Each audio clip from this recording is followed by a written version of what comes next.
You're listening to Achtung Millwall, broadcasting from the beautiful South Birmingham. Accept no substitute. Good morning, dear listeners. Welcome to Achtung Millwall. My name is Nick Hart. You're listening to the Monday Morning Moan Fest. I've been trying to think of a different name for the voice note show, dear listeners. I don't think the voicemail reaction, probably, I need something snappier. I need something that sums up the show a little bit more succinctly. And I suppose a lot depends on the result. After that awful result on Saturday, and performance more importantly, I'm thinking of renaming this show the Monday Morning Moan Fest, as against, if we win, the Monday Morning Merriment. But anyway, we're going to stick with the Monday Morning Moan Fest today because we've got quite a few voice note reactions for your perusal, most of which are probably going to say very, very similar things, dear listeners. But there we are, that's in the nature of the beast after a 2-0 loss at QPR on Saturday. One of the poorest performances in a very long time, I think, including under Gary Rowett. And I don't think that's an exaggeration. As I've said, most of these voice notes are going to be saying similar things, so we'll try and move through them very shortly. But first, let's have a quick look at the starting lineup for that game at Loftus Road. Cold day. People saying how they like the atmosphere at not Millwall fans. I notice a lot of other football fans saying how they regard Loftus Road as some kind of atmospheric venue. I always think it's got very little atmosphere at all. Meccano set up, very strange ground in some ways. But anyway, that's neither here nor there given the way we performed out there. But yeah, your Mill starting 11, Sarkic in goal, back line, Joe Bryan, Jake Cooper, Wes Harding, Danny McNamara, Billy Mitch and George Honeyman in the kind of defensive midfield zones. In front of them, Brooke Norton, Cuffy, Zian Fleming, Duncan Watmore, and up front the much maligned Kevin Nisbet. 2,600 Millwall fans made the journey. We saw just 2 shots from the Mill perspective, one of which was a Billy Mitchell effort which was cleared off the line, probably the closest we came to actually breaching the QPR goal at all. And it was a bit of a half-hearted shot, but took a deflection, but the QPR defenders managed to get their bodies in the way and block it. And apart from a Kevin Nisbet sky-high shot towards the end of the first half, that really was it. It was a diabolical performance. So let's say no more. Let's begin first of all with 2 clips. This is Joe Edwards speaking in the aftermath of the game. The first one is lifted from the Mill TV X account, and then we'll follow that with a short clip from Joe's post-match interview with Radio London 94.9. Let's run those 2 now. And playing when you're using the ball, and we know that, and we worked on that. We got it all wrong today in terms of this idea of us playing out from the back more. I've been very clear that it's to get to the front, and there was opportunity to play into the front, and we were so naive with how we made it a half pitch game and just kept playing the same patterns. Spoke about it at half time. I was getting so frustrated from the line, but I think the way that we weren't holding the ball up or asking many questions up top end of the pitch anyway, so I think maybe it's kind of that knock-on effect where the boys at the back were reluctant to play it up there. But yeah, our idea looked poor today, and then from an opponent like QPR who started poorly themselves, for 5-10 minutes it was just a poor game, but then they grew and grew, and we couldn't get going, and that's not good enough. And as I say, it is an apology to the fans that have travelled, because I know what this fixture is and how important it is to everyone, and we've let ourselves down there because we're better than that. Anxiety out of them a bit, and I thought we did settle immediately as the game started, but then after 5 or 10 minutes without creating anything, we kind of fell into a bit of a lull and lost clarity on our idea, and sort of started having a lot of the ball at the back without asking questions up the top end of the pitch like we have been doing recently. Then at times when it was going up there, we weren't securing it, or we weren't changing the pace of the game enough, and it all became like it looked a bit predictable from us, whereas when they were doing it, they weren't playing much football in their build-up like they were last time we played them on Boxing Day. But when it was going in and around Armstrong and Dykes, they were pinning us and fighting us and allowing players to feed off scraps, and I think that was the difference up either end of the pitch. A game of not a lot of quality, but we just, as you say, once we sort of fell into that lull after 10-15 minutes, we couldn't get out of it, and that's incredibly frustrating because I didn't see that coming. I don't think many of us did see it coming. Joe, I certainly didn't travel to Loftus Road expecting to see a performance of such little spirit. Listening to those comments there post-match, obviously, so it's always difficult to speak straight after a game doing this, let alone being the manager of a side, listeners. But you can hear some frustration in Joe Edwards' voice there because, I think I posted on Twitter that first half performance last week, only 7 days ago, well, it's 8 days ago, 9 days ago now, but you know what I mean, it's only one game back. And that opening phase of play versus Middlesbrough was so remarkable, so good, that the likes of myself and others across the various platforms, were raving about it. I mean, some of us are trying to hark back to when we last saw Millwall football being played, as well as that half an hour. Now, it all went wrong then. Certainly didn't start going right yesterday on Saturday at all. And the key point I picked out from those 2 clips that we played there is the word naive. Clearly, as ever, online you get people starting to query and quibble with Joe Edwards' appointment. My view, for what it's worth to anybody, is that the style and the ambition that he's setting for the way he wants to play football, which we saw briefly last week, is the right way. I would look forward to and travel far and wide to watch Millwall playing a style of football such as we saw in that opening half an hour last week.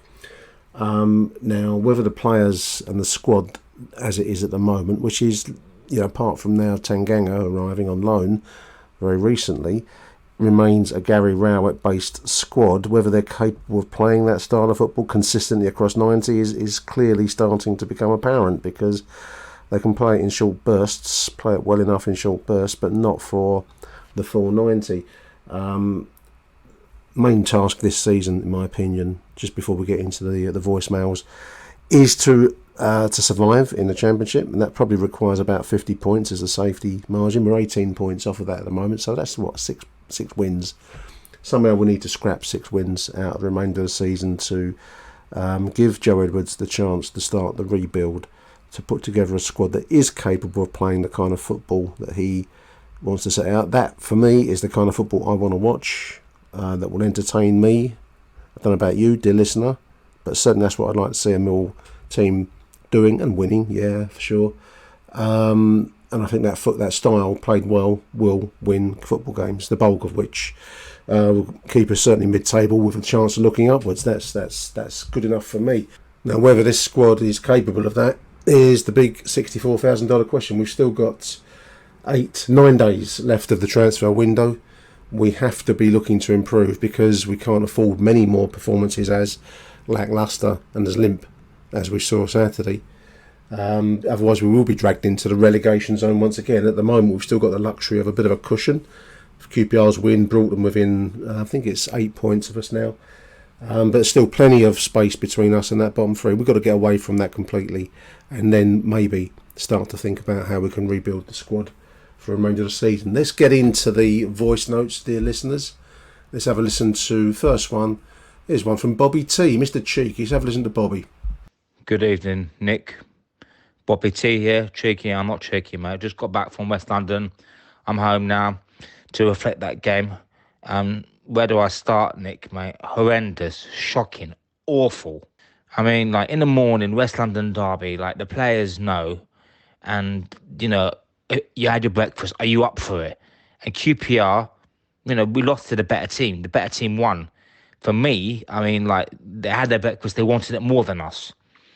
So, I mean, the point is in the game, the first 10 minutes, first 5 minutes, the QPR was shit. Like, and this is from the QPR end, trying to do my disguise. It didn't last long. First 5-10 minutes, they were awful, QPR. We got our rhythm. And I just don't know. Joe Edwards, like, he wants us to play like Chelsea. But Chelsea, I mean, the Chelsea way, that's what I heard anyway. So, yeah, I mean, don't get me started now on Nisbet, right? We need a striker. And he should not play for the club again unless he turns it round. His touch, he's just too slow. Anyway, that's Nisbet out of the way, right? Yeah, right. The first goal, right? Yeah, we didn't have a shot for 30 minutes. Not one shot on target. It's just, I mean, what guys do you think? I mean, I was a packed away, and the fans didn't deserve that. Anyway, the first goal. Let me get to the first goal. Right, our right back, whoever it was, I think it was Cuffy. Yeah, the smallest man on the pitch, Nick. The small Elias chair creeps in, tapping, and don't get me started on the keeper now. Is it Sarkic or Sarcastic? Yeah, is that George Long's son? for the second goal. I mean, again. I mean, they've had one shot. We've had one shot. No, actually, we had Billy Mitchell off the line. Anyway, I'm going off subject here. Sarchik is not good enough. I don't care what anyone says. He's like George Long. Anyway, and then Joe Edwards.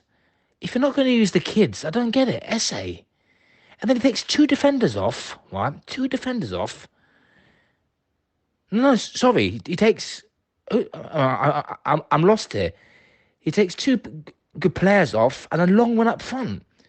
And he brings defenders on. That's what baffles me. Yeah, sorry, I just cut off there. Right, forget Nesbitt. Right. I think people who need to go, for me, right, is Hanneman, Cooper, Fleming.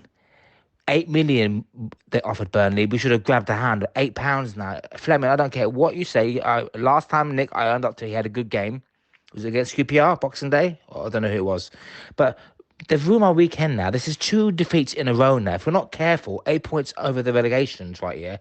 I mean, did you see this coming? I mean, yeah, QPR wanted it more. He brings Longman up front. What's wrong with Esse? Why can't Esse get a game? And for me, Saville and Denor, they're not fit enough. But, you know, I mean, the list goes on and on. So I'm just really, really deflated today. Yeah, sorry, Nick. And anyone like who supported us for a long time, like Nick, like myself, like for a length of time, you could see this coming right here. Who the fans left early, they deserve better. We are in a relegation battle now. If you're not careful, right? This is what I think, right? Yeah. So, yeah, I want your thoughts, and I haven't really finished basically, but I can go on to the cows come home, but I'm really defeated. The fans deserve better. The second goal. We just didn't get going from the word get-go, the first 10 minutes. So I just really think we're in a relegation battle now. Yeah, and I'm going to finish on like Tatanga. I mean, don't get me wrong, Tatanga, for me, he should have probably started, because he would have kept the first goal back. Tatanga, we need a striker in January. We've got 10 days to go, Millwall fellow, wasn't Nick? And Bradshaw's not good enough. Nesbitt, we all know about today. And that's it. Really deflated. I'm home now. Preston next game. Tatanga was not bad. I don't know why Denor didn't start. Billy Mitchell, you lot were praising him, saying, but today, huffed and puffed, but going forward, nothing. Saville should have started, in my eyes. Joe Bryan, again, just they set up a plan today and they beat us fair and square. Anyway, I'm Bobby T, coming from QPR Office Road. It was hard in the QPR end. I could not empty away at the end. I did see you, Nick, before the game. You walked past me in the pub, with your nice flat cap. I should have said hello, but anyway, Nick Hart. Great podcast. Bobby team standing off. Next game, Preston. I don't think we're safe. 8 points now. We've got to be careful now. We've got a heart of February. Bye for now. Big thank you, Bobby. Yeah, you should have given me a shout, mate, if you saw me walking past. There we are. No, never mind. Another time, mate. Hard to disagree with a lot of what you're saying there, Bob. I mean, obviously, I think the squad is clearly, as I've said a few times, it's a Gary Rowett squad. There must be changes. I do wonder, as I said, I think to Paul in the previous show, the part 1 of the show, whether it's eating at some of the players, knowing they probably don't feature in Joe Edwards' plans. Whether that's a demotivation, I don't know. But it was such a shocking performance. Interesting post on X today about Nisbet. This is Honest Millwall saying we're clearly short on attacking quality, says the honest man here. He likes Nisbet. I like Nisbet, but, and I agree with this, he's going to take time. Whole season I think might be a bit long here, but he needs a partner, a Kiefer Moore style striker. I mean, we've been chasing Kiefer Moore longer than I've been dreaming of getting a response from Susanna Hoffs out of the Bengals on Twitter. So I don't think we can pin our hopes on Moore, boys. But Nisbet in a 2. Look, he's not a target man. He's not a Tom Bradshaw, and he's not going to run like that. But attacking wise, we do need to find some goals from somewhere. God knows where, and I can only hope that the Millwall recruitment side of the club have plans, possibly an unknown continental striker that no one has seen coming. That would be nice, wouldn't it? Can't answer your question, Bobby, about why no Ramon Esse on Saturday versus Ryan Longman. I mean, I don't mind Longman. He's a useful enough utility kind of man, isn't he? But I don't get why Ramon Esse is not coming into a game where we're clearly short of attacking quality. Don't get it. I do like the name Sarcastic as well. No, I don't have a problem with Sarkic, but so I'm going to struggle to get Sarcastic out of my head now. Big thank you, Bobby T. Let's go now to Angelo, who I saw Saturday. Big shout out to Angelo. Hi Nick, Angelo, mate. Right, first of all, obviously lovely to see you today, mate. It was great to have a brief little chat with you. That was cool, mate. And so we have gone from the best 35 minutes of football that I've seen in a long, long time against Middlesbrough to probably the worst 80 minutes. I thought the first 10 minutes was all right, but the other 80 minutes, mate, were absolutely shite. By far, Joe Edwards' worst performance, his team, since he's been in charge, mate. It was awful. Absolute shit. Right, I'm going to have a moan about a few players, okay? The first one I'm going to moan about is Brian, okay? The cross comes from his side of the pitch for when they scramble that goal in. Too many goals, too many situations are coming from Brian's side. Attacking, Brian is brilliant, but defensively, he's absolutely pony, mate. Which is a massive concern because I do like the guy. You know, when he's going forward, he looks so confident on the ball. But yeah, I'm really, really worried about him there, mate. He's obviously defensive frailties, basically. Sarkic, terrible parry for their second goal, mate. That's just bulk standard goalkeeping. It's awful, mate. There's no excuse for that. That's very, very poor.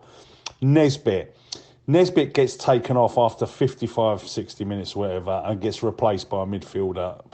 Mate, what are we going to do, mate? What are we going to do with no strikers, mate? Bradshaw was sitting next to me today, me and my son, him and his missus and his little kid. We need strikers, mate. Is there not an under-21 striker that we can, throw in the mix? It's just like... Watmore, he's the other one I'm going to moan about. The most frustrating player that we've got, mate. Every now and again you think, wow, look at that, wow. And then there's no end product. That ball that Billy put him through today, and you just know that he's not going to be able to finish it off. That you need a marker on the end of that Billy through ball. Watmore, just so frustrating, mate. But Nesbitt, I don't know whether we need to sell him and just start again. It's not looking good for the guy. The only positives today, I thought Billy played very, very well today. Probably one of his better performances. And I thought Honeyman done all right. But nobody else, mate. Everybody else is just pants, right? Really pants. And when Wallace come on, Wallace looked good, mate. Wallace gets a lot of pelters, but I'm tempted to start him ahead of Joe Bryan now, purely for his defensive ability. And when he does go forward, Wallace, he can be decent as well. But I'm putting Wallace ahead of Bryan now, because too many goals are coming from his side. And Joe Edwards has got a big decision to make, mate, because we definitely did miss Sav. I think if Sav had come on with 60 minutes, he might have helped the team. And I think Sav needs to start. But, listen, I'm not a big Billy fan. I don't think Billy's mobile enough for the Championship. But I've got to give the guy credit. He was the only one that played well today. Honeyman, I like him in that midfield role. And I could see Honeyman getting frustrated a lot today. I want Billy on the pitch. I want Honeyman on the pitch. I want Saville on the pitch. And obviously we want Denor on the pitch. So I don't know if Joe Edwards needs to tamper with the system. There was Pep Guardiola used to play loads of midfielders, didn't he? And I'd try and get them all on the pitch somehow. I don't know. Maybe Honeyman in the 10, Sav, Denor or Billy. One of them has to sit out because obviously Fleming's not doing it, is he? So maybe put Honeyman in the 10. But yeah, I don't know, mate. Very frustrating afternoon. But But yeah, I listened to Joe Edwards' interview. He wasn't happy. He says they're going to work on it for 2 days, which is good. You know, they need to dissect why we were so shit and make sure this doesn't happen again. And they've got another week to work on the training pitch. So let's see what happens next week. All right, I'll leave it at that, Nick. Yeah, lovely to see you today, mate. Yeah, come on, you Lions. Catch you later. Cheers, Andrew. Yeah, likewise, mate. Good to see you. And your son, Ollie. Yeah, what to make? Oh, and TT. I said hello to TT as well. Big shout out to TT. Nice to talk to you, all boys, actually. Yeah, one extreme to the other, wasn't it? And that's baffled me, if I'm going to be honest with you, listeners. I don't understand how you can go from that extreme of the half an hour that I keep talking about last week to such a dirge of a game yesterday. As Angelo's put it, 80 minutes of shit, basically, and it's not an exaggeration. Anyone that would have watched it, either there or on stream or whatever way you're catching it. Very, very poor 80 minutes. Joe Bryan, very strange player, isn't he? I suppose it's like the old joke, isn't it? If they were consistently good, I suppose you could include half of our squad here, listeners. They'd be playing elsewhere, wouldn't they? Wouldn't be playing at Millwall. And I think Joe Bryan, who came from Fulham, if memory serves, I suppose if he was still at Fulham levels, he'd be there, wouldn't he? I do agree that we improved a lot when Murray came in, and I kind of admire Murray Wallace, and this is why was something I wanted to say, listeners, because obviously the whole ethos of the Joe Edwards revolution, which we take the mickey out of a little bit, but we use that word, and it is a revolution in a sense, because I think all the players in our squad are being asked to play a very different style and a very different rhythm to what they've been conditioned to for some years. And a large slice of our defence, maybe not now Tanganga, but certainly the likes of Murray and Jake and Sean Hutchinson when he's fit, have been, come through the League One days, where it's pretty much, I don't like the word hoofball particularly, but it's get it forward direct.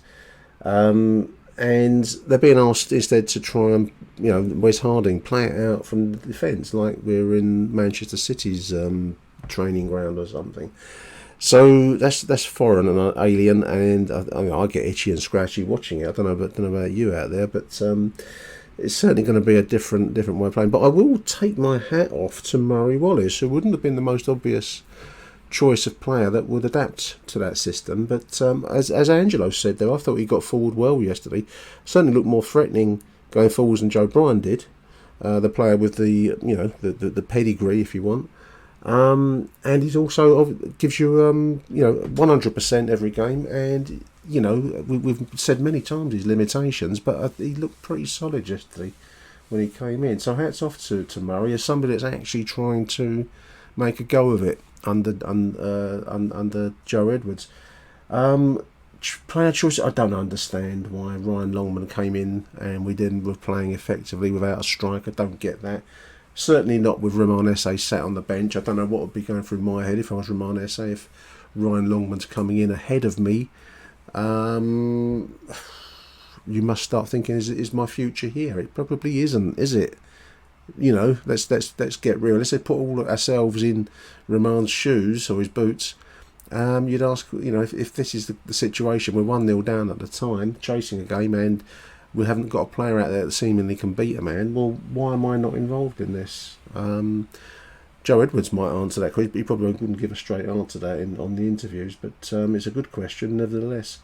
Make you right about Billy. I thought Billy gave, I don't know about man of the match, because I couldn't really pick out a man of the match in such a poor display generally, but certainly Billy was one of the better players, and Honeyman, who is a 100%er, if not the most flamboyant of players. He's a 100%er. The rest of them, yeah, I mean, I was interested to get the email from Mike. I mentioned it in the other show, but I will mention it again about Nisbet's lack of football brain, as he puts it. I'm just going to get it on screen here. He's flat-footed, says Mike. I think he's a traditional other striker alongside a big man. He's the Lee Gregory with no Steve Morrison alongside him. The kind of classic small man to the big target man. We don't seem to be playing that kind of football anymore, and nor is there any prospect of it, I think, with Joe Edwards. That may be the bell ringing for Kevin Nisbet at some point. I don't know. But he did look lost yesterday. I felt for him, actually. So the one chance he did get, he skied it. And there we are.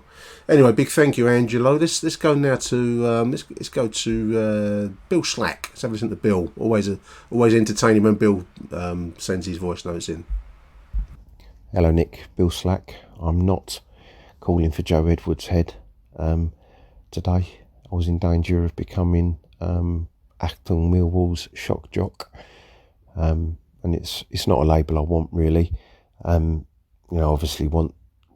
Obviously want him to succeed. Of course I do, because it's my football club, and calling for people's heads this early in their career was a bit silly.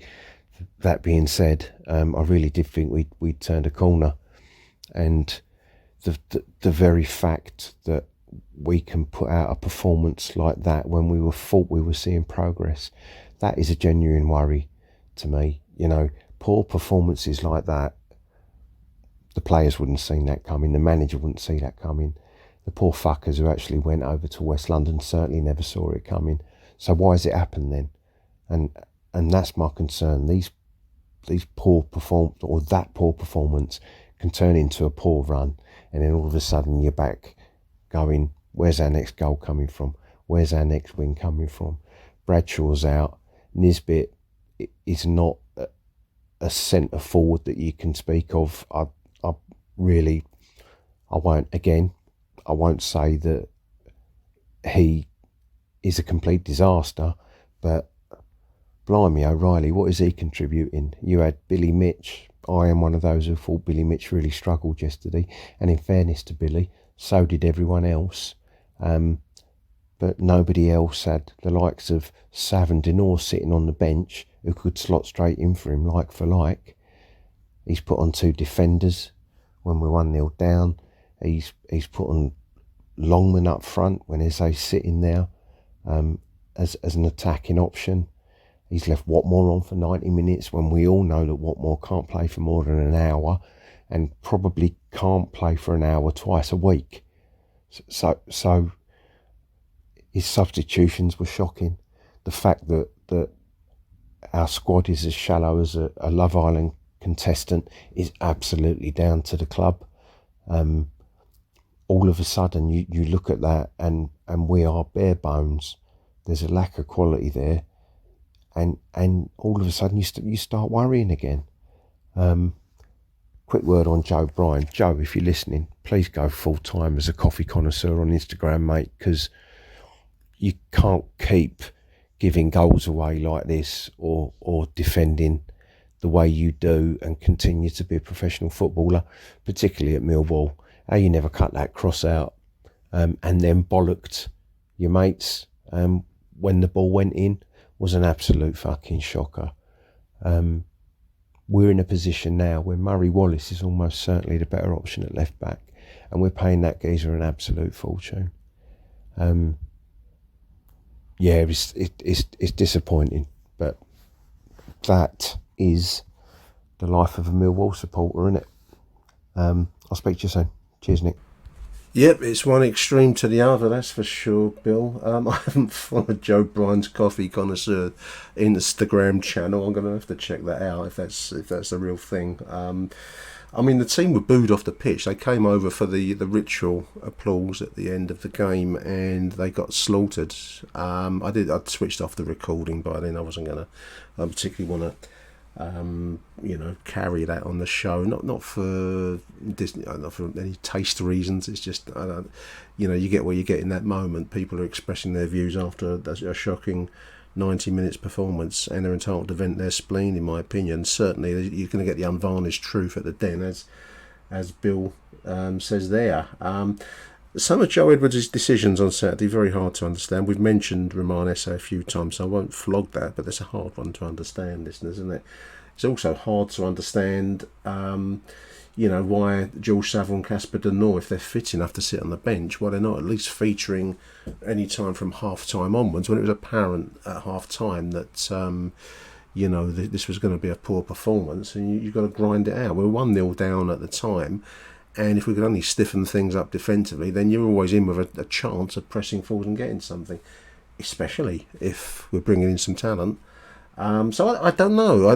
That's also I'm by no. I support Joe Edwards. I support his aims and his ambitions, and I like what I'm hearing from him.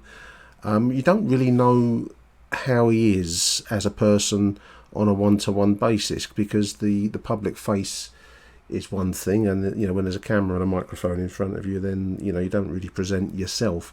The players will get the person behind the scenes, and managing football is a delicate business.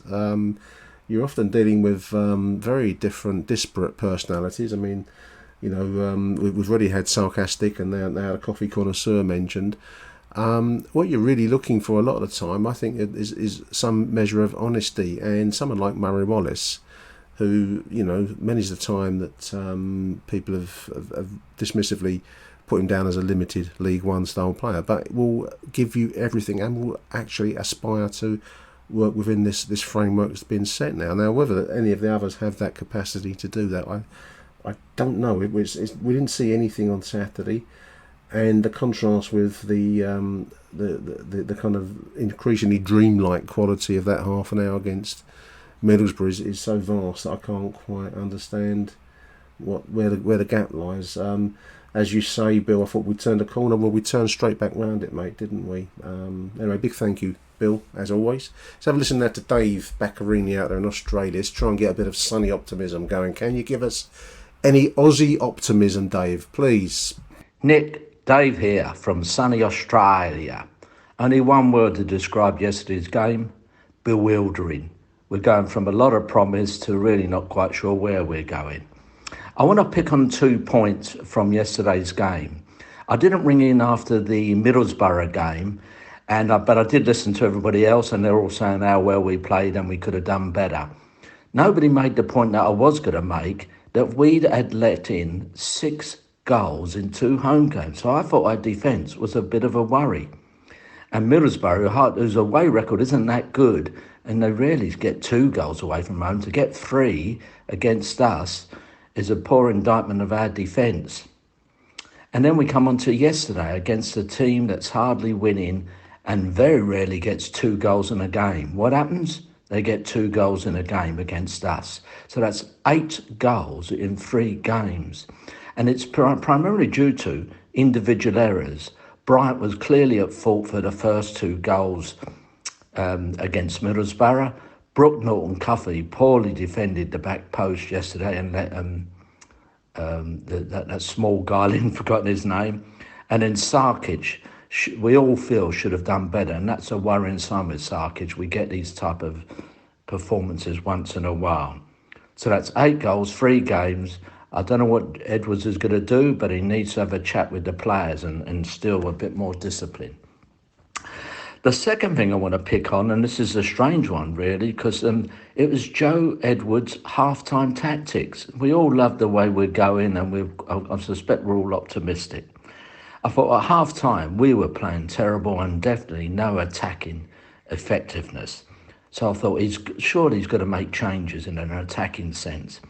Obviously, he looked at the bench and there was no one there, no Brothers, no Imaku. So the only way I could see we could improve was twiddling with the formation. I thought he must bring on Longman for Norton-Cuffy, who was having a mare. And Longman had a really good game at right wing back against Middlesbrough. I thought, and let's try Honeyman and a number 10 and bring on one of the midfielders of Sav or Denoir to accompany Mitchell. And with that number 10, let's play 2 forwards, because what could be worse than what happened in the first half? So what happens when the team come out for the second half? No changes. And with no change in the team, no change in the performance. And we would just never look like scoring in a month of Sundays. So from the last few weeks where it was glass half full, it's now glass half empty. And I really hope we see an improvement against Preston. I still believe in the Joe Edwards experiment, and I think in the long term, but I was so disappointed with our defence and with our tactics. Come on, you Lions. Thank you, Dave. Long term, there's a saying, isn't there? I think who was it? It was one of the great economists, Galbraith. He said he was an advocate of not following the market. He said, in the long term, we're all dead, so you only ever live in the short term. And I think that's I don't know where that came from, listeners. It just came out of the depths of my head. So in the short term, we've got a relegation fight to at least put to bed. And I think you're right, Dave. 8 goals in 3 games. I hadn't looked at that stat, so big thank you for flagging that up. That's a lot of goals to be shipping. The errors, yourself and others have highlighted some of the names at fault there. Joe Bryan being a particular culprit. I would certainly play Murray over Joe Bryan at the moment. It's going to be interesting to see how strongly and how quickly Tanganga becomes available. Just reading on the Southwark News site before recording this, listeners, and I think there's a real desire to get him fit enough to start on Saturday. Sarkic, I don't know. For me, I suppose the first job of a goalkeeper is to stop shots and keep them out.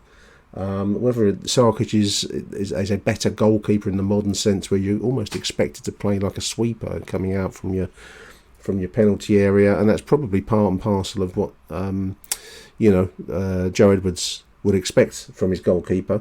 Whether he's up to that or not, I don't know.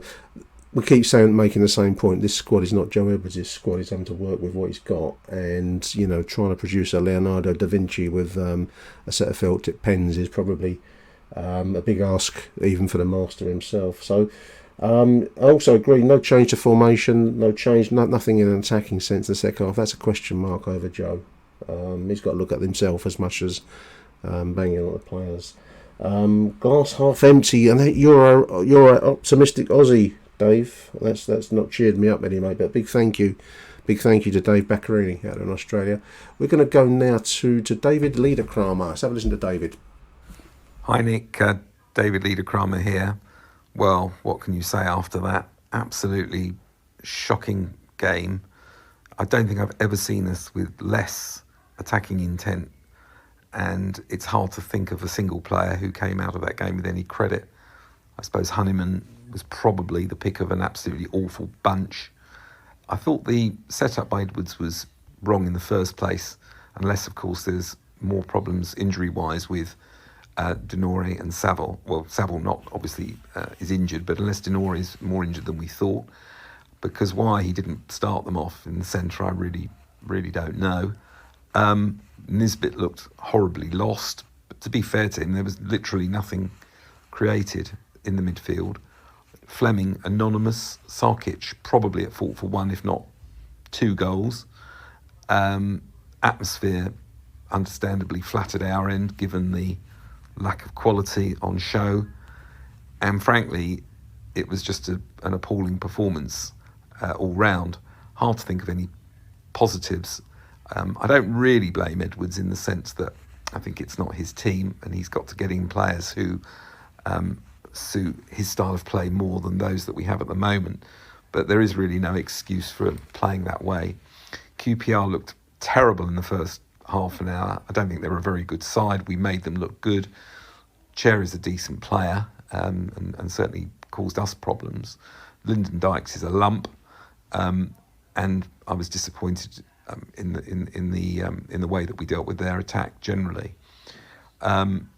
I hope that we can improve. We have to improve, play like that continually, and we're really looking at a very, very miserable season. Anyway, from a thoroughly depressed supporter, over and out. Thank you, David. Yeah, I think I'd repeat that point that you've made there, how basic and unimaginative QPR were, and yet somehow we contrived to make them look like a kind of latter-day Barcelona towards the end of the game. Very strange performance. You mentioned, it's odd actually, you've mentioned Zian Fleming there, David, which is a name that has barely featured in this show or the one that we did at the weekend. Actually, anonymous is a good description for Zian.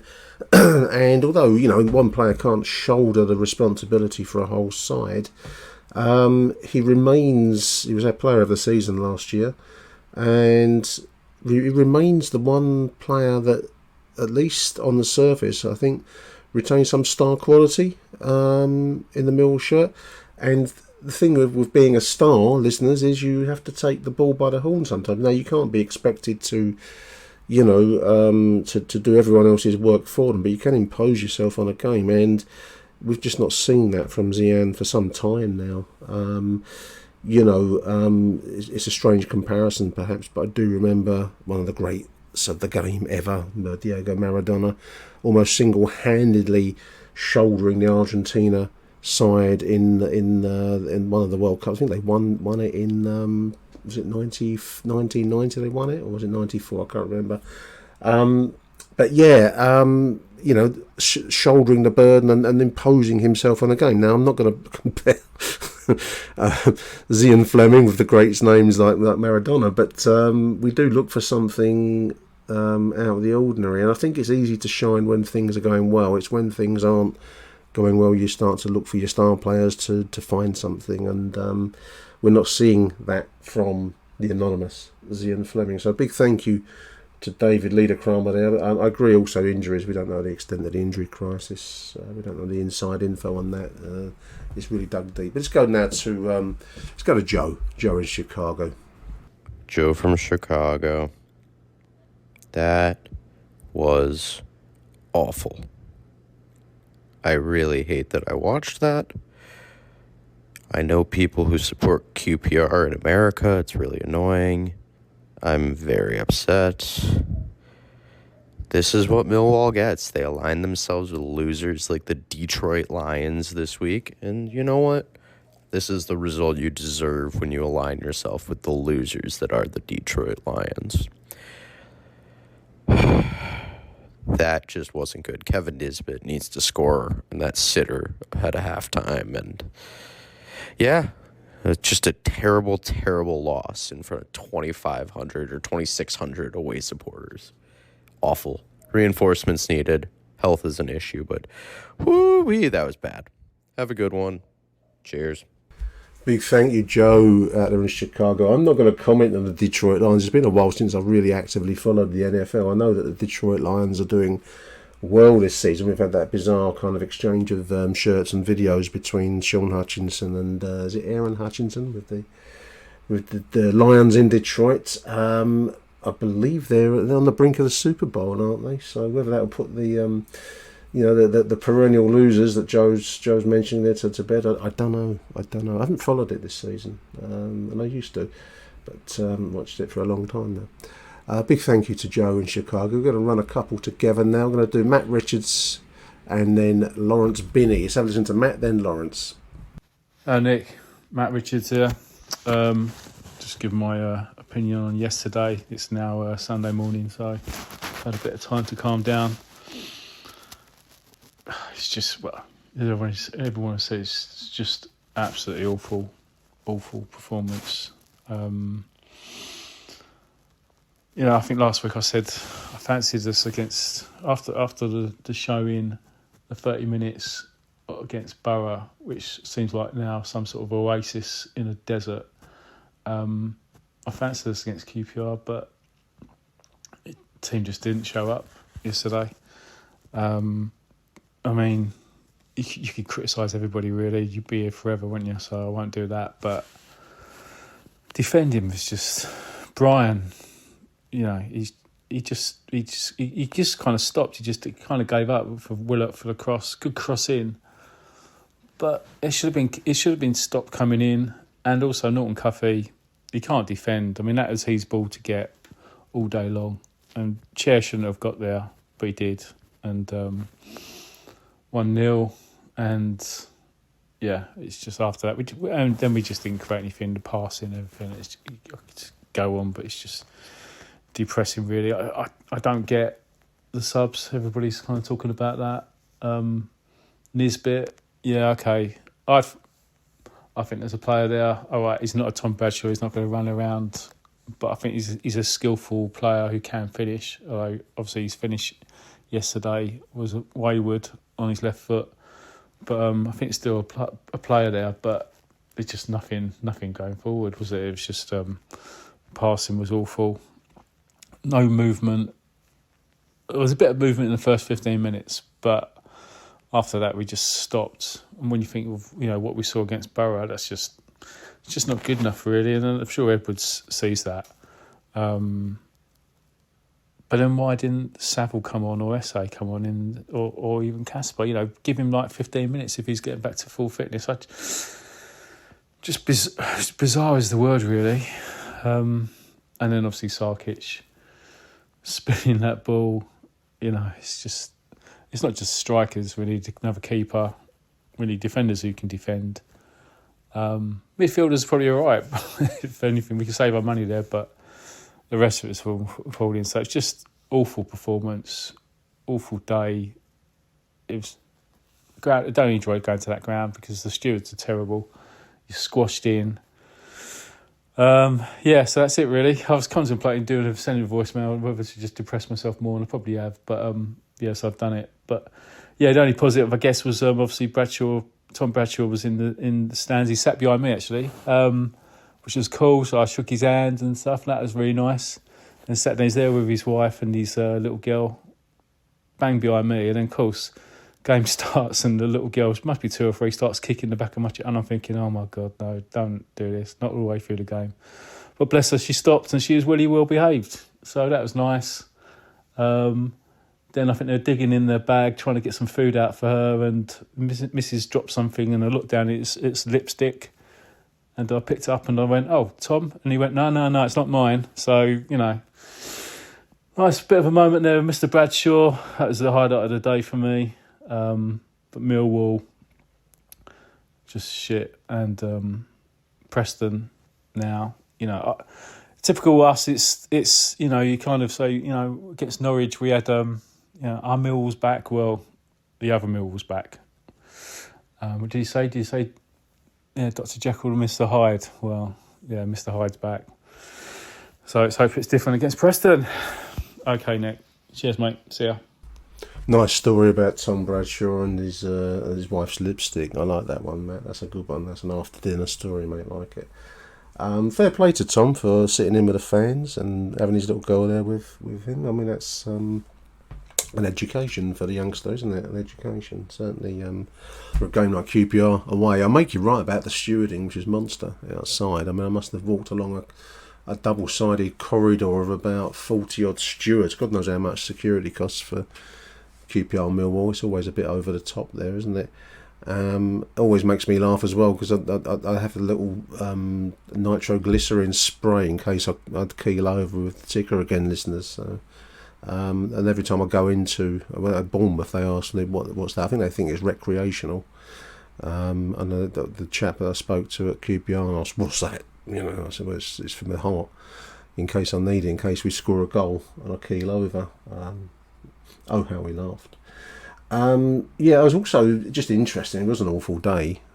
But I was actually in the back part of the away end at QPR. Has now got rail seating. That's my first time in rail seating. Very, very narrow, listeners, by the way. Quite a nice idea. You have like a lean, a bit like the old terracing stanchions that used to lean on the terracing. You've got that in front of you, and you have like a fold down seat behind you, so you've got something to lean against behind you standing up and something to lean on in front of you, and I quite liked it. I mean, the way the QPR ground is quite steeply angled there, and obviously it was never constructed with rail seating in mind, but certainly I can see how it's a much safer form of standing seating, and you always have the option to sit down on the flap down seat behind you for like old gits like me that would like to take the weight off their feet at half time. So no, that was my first experience of rail seating, and I'm a convert to it. Very narrow, so everyone's squeezing past you. You've got involved in, like I said in the live piece, Carry On Millwall, all misses type things, as they're trying to squeeze past you. But anyway, won't dwell on that.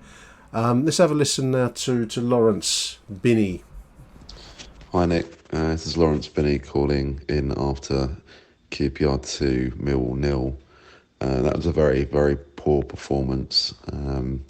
especially after all of the optimism of recent weeks. I think we've started off well, and I think we asserted ourselves fairly early on without really creating very much. But I think once QPR got to grips with the occasion, I think their press really kind of took us out of the game. You can't have Billy Mitchell and George Honeyman together as a central midfield pairing when we've been pressed that hard. And they did press us very well. I mean, Billy Mitchell in particular is just not good enough on the ball. Can't navigate his way out of tight spots that easily. And there were a lot of players today who I felt really struggled, I think, individually to kind of play the system that Joe has implemented. Norton Cuffy doesn't look particularly fit. Wes Harding looked very, very shaky, and I think maybe we're starting to see maybe a bit more of the player that Rotherham let go. It was tough. It was a tough occasion. London derbies like that, I think, are always kind of tough to get through, especially if things aren't going your way. What I will say, I think the big talking point, I think, from that game was Kevin Nisbet going off after 55 minutes. Now that's an interesting decision. I think it's probably one of two possibilities. Either Joe just decided to change the system, which is quite strange because you usually do that at half time. We do that about 65 minute mark, and he took him off 10 minutes into that half. That says to me more likely that he's given Kevin Nisbet some instructions, and Kevin's either ignored them or isn't able to do them. But it's a damning indictment of his performances that he's taken off with no fit striker on the bench for a winger, leaving us with no strikers. I mean, that's not going to do wonders for your confidence, and it does make me think, well, how long is he going to be at the club for? Or I don't know. It's going to have to be some sort of redemption arc, maybe. Disappointing, but you know, you will have those sorts of performances occasionally, and we move on to Preston next week, where we could really do with a win. Cheers, Nick. Bye. Yeah, Nisbet. One of the interesting points made by the email I mentioned from Mike, one of our listeners, was that given that Nisbet was a relatively decent scorer in Scottish football, that neither of the big two were interested in. Neither Rangers nor Celtic were interested in, or made no moves apparently to sign him. And he finished up obviously at Millwall instead. So the fact that they weren't interested must imply some there's got to be some backstory, perhaps. That I wonder whether he's carrying a knock on Saturday, and hence the withdrawal. I don't understand why we don't bring on an alternative for a striker, SA being the obvious choice, but we've had that conversation already. Whether he's unable to play the style and the instructions that Edwards is looking for is an interesting point. I'd imagine that he wants a Tom Bradshaw style performance out of Kevin Nisbet, which is not going to happen. Yeah, and Brooke Norton-Cuffy, very anonymous on Saturday, and normally you looked at him for some dynamism and attacking intent, but we didn't see. Every time he got the ball, there seemed to be at least 2 or 3 hoop shirts in front of him. I'm not going to knock Wes Harding. I think he is who he is. He's come from Rotherham. He's not made it to the top of the championship tree, so to speak. But I think he's an honest player, and I like him. But I think as Dave made the point from Australia, we're conceding 8 goals now in 3 games. That's got to stop. So you've got to look at your defenders and your goalkeeper. Whether we'll see what changes we get versus Preston, which is increasingly looking like a big game on Saturday. I know they're all big, but we need to scratch out 6 more wins this season to probably finish up in a spot where we're going to be comfortably adrift of relegation. And Saturday's looking like one of those 6 that we've got to get. So big decisions. I think as Lawrence has implied and others have made across the course of this show. So we're at the last of our voicemails now. It's show regular John Rankin. Take it away, John. Hi Nick, hi listeners. John Rankin just calling in after the defeat on the road at QPR. Well, it was a cold day at Loftus Road, and it was a cold performance as well. The only interesting part of the day really was the fact that Tom Bradshaw and his lovely family were sitting behind us in the upper tier of the away end, so that was quite nice. And I've got to say, he did look a bit embarrassed at the end of the game, because that was a pretty poor performance. First sort of 15-20 minutes, I said to a friend of mine, Chris, we've got it's going to be the same old story here. We were playing well, we had plenty of possession, we were passing the ball around well, but we weren't creating any chances. We didn't have any shots on target. We weren't threatening the goal at all. And like all these things, QPR had a chance. Teams will have a chance. It doesn't matter how bad the team is, they will have a chance in a football match. That's the nature of the beast. It was a chance, and it was a scrappy goal, and they bundled it in right under our noses.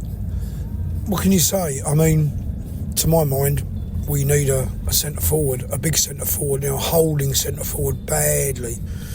I don't know what Zian Fleming's doing. I mean, he offers nothing, and we offered nothing as a team, really. Very, very poor.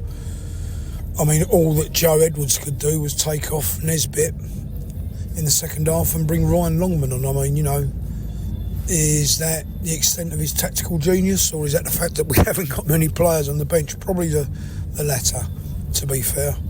But very dismal performance. We offered nothing. We were beaten by a pretty poor team.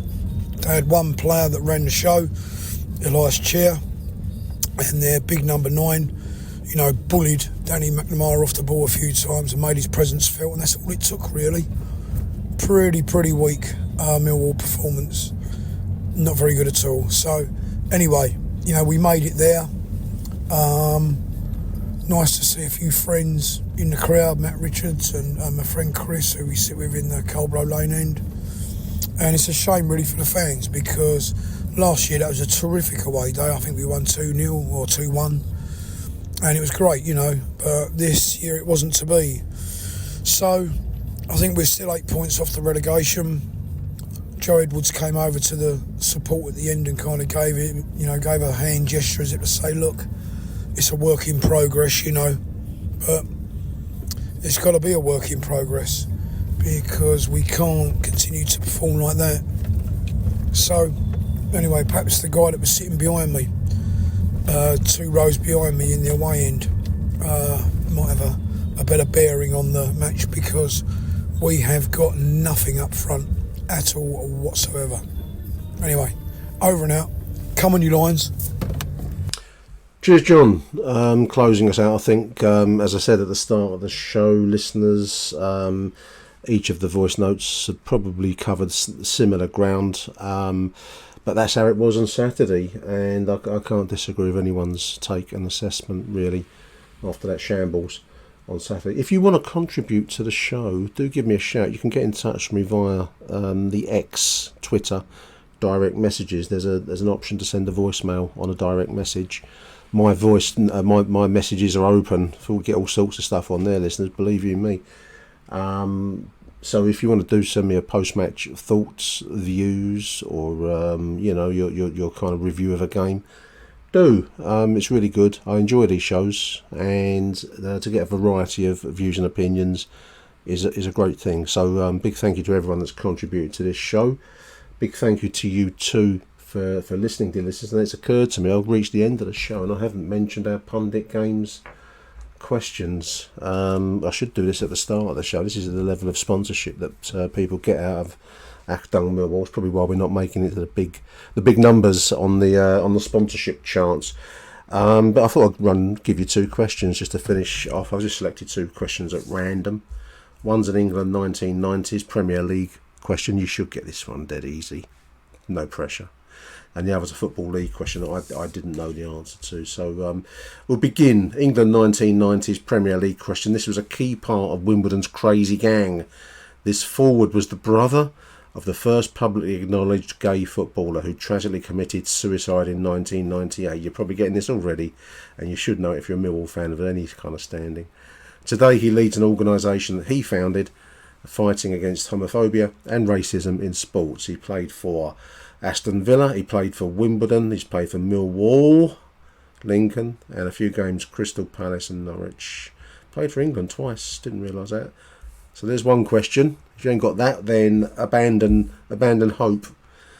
Second question is a bit more difficult. I didn't know this one at all. This is a player who started at Southampton in 2003, Football League question, by the way. A big front man, he became a hero at Nottingham Forest, signing with them in 2009 after a successful loan spell. 164 appearances for Forest and 41 goals he scored for the Reds. He then left to play for Rotherham in 2016 and retired 1 year later. He's just 31. So yeah, big striker, Nottingham Forest. They got him playing alongside for Forest Robert Earnshaw, Guy Moosey, Wes Morgan, Chris Gunter in this team. I'm looking at this is a team beat Bristol 3-2 in 2009. So the answer to that question, big Forest player of the kind of 2000 to 2016 period, Dexter Blackstock. I wouldn't have got that, but I do know the name now that I've said the answer. But I wouldn't have got that otherwise, listeners. But I would have got this one, wouldn't you, listeners? This is the brother of the first publicly acknowledged gay footballer who tragically committed suicide in 1998. Played for Millwall, played for Wimbledon, played for Aston Villa. 2 games for England, 1989. Of course it was John Fash, you know. So punditgames.co.uk. It's the #1 football trivia board game. It's great for birthday presents for the football head in your life. Keep it in mind for a Christmas present next year. Early to start, but why not? Visit their website, punditgames.co.uk. If you select Achtung Millwall at the checkout drop-down menu, the Lions Food Hub gets a bonus, a little contribution. 50 quid was generated via the Pundit Games sales last Christmas, so it's a very worthwhile company. Got a lot of time for them. punditgames.co.uk. Big thank you to everyone for the contributions. Big thank you to you for listening, dear listeners. That's the end of this weekend's shambles coverage of QPR away. To the next edition of Millwall, Achtung Millwall is signing out. Nick Hart. Bye for now. Achtung, Millwall.